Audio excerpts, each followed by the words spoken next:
guy tripping on shrooms, staring at a bush on fire, not necessarily having a bush on fire, but if he was cold, he's out there in the desert and he set this I cactus don't on think fire. That's black a people would bush on fire. appreciate us saying that he was tripping on shrooms.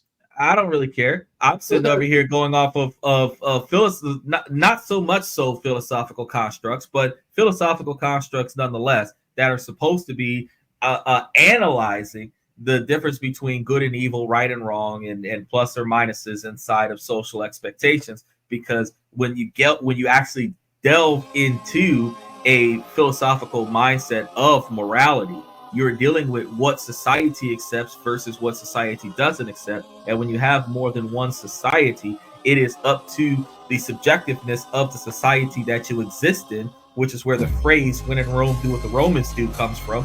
So just because it is socially acceptable here in the United States doesn't mean that it's socially acceptable in another country. You have other countries where dying with honor is socially acceptable. So you would get your head chopped off because you're trying to maintain honor for your family, where getting your head chopped off for anything other than a judgment for a crime is unacceptable in our society. So they have other countries where the suicide is promoted as an honorable act.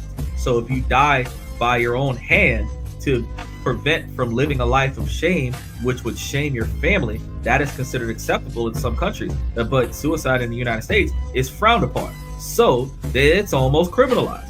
If you don't succeed, they sometimes institutionalize you. So they incarcerate you for attempting to end your own life. And while some countries it is acceptable, you have the Western religion that says that suicide is a sin.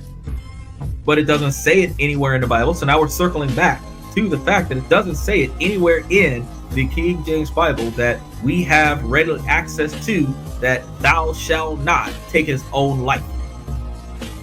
But you will assume that if thou shalt not kill anyone, including himself. But then that also means that you shouldn't kill any animals, you shouldn't kill grass, you shouldn't kill bugs. But we do all of that stuff. So, I mean, if we violate thou shalt not kill on a regular basis, especially when we get that can of Raid and start spraying all those bugs that did us nothing,